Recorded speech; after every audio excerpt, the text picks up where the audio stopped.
আসসালামু আলাইকুম ভিউয়ার্স। আজ আমি দেখাবো কিভাবে আপনার পেন ড্রাইভের ডাটা ট্রান্সফার স্পিড বাড়াবেন। প্রথমে কিবোর্ড থেকে উইন্ডোজ আর একসাথে প্রেস করবেন। তারপরে স্মল লেটার devmgt.msc টাইপ করে ওকেতে প্রেস করবেন। তারপরে ডিস্ক ড্রাইভ অপশনে ডাবল ক্লিক করবেন। তারপরে আপনার পেন ড্রাইভে অপশনে রাইট ক্লিক করে প্রপার্টিসে যাবেন। প্রপার্টিস থেকে পলিসিস অপশনে যাবেন। পলিসিস থেকে বেটার পারফরম্যান্স অপশনে যাবেন। তারপরে ওকেতে ক্লিক করবেন।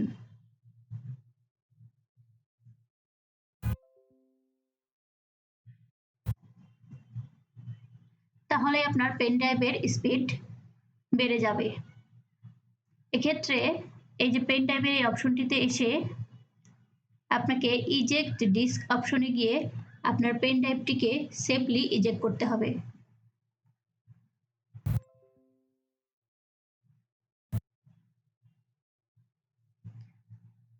হয়ে গেছে আপনার পেন ড্রাইভের স্পিড বাড়ানোর কাজ। তো ভিউয়ার্স, এই ছিল আমার আজকের টিপস। আমার টিপসটি ভালো লাগলে অবশ্যই আমার ভিডিওতে একটি লাইক দিবেন এবং আমার চ্যানেলটি সাবস্ক্রাইব করবেন। যারা অলরেডি সাবস্ক্রাইব করেছেন তাদেরকে থ্যাঙ্কস এ লট। পরবর্তীতে আবারও দেখা হবে অন্য কোনো ভিডিও নিয়ে। সে পর্যন্ত ভালো থাকবেন। আল্লাহ হাফিজ। আসসালামু আলাইকুম।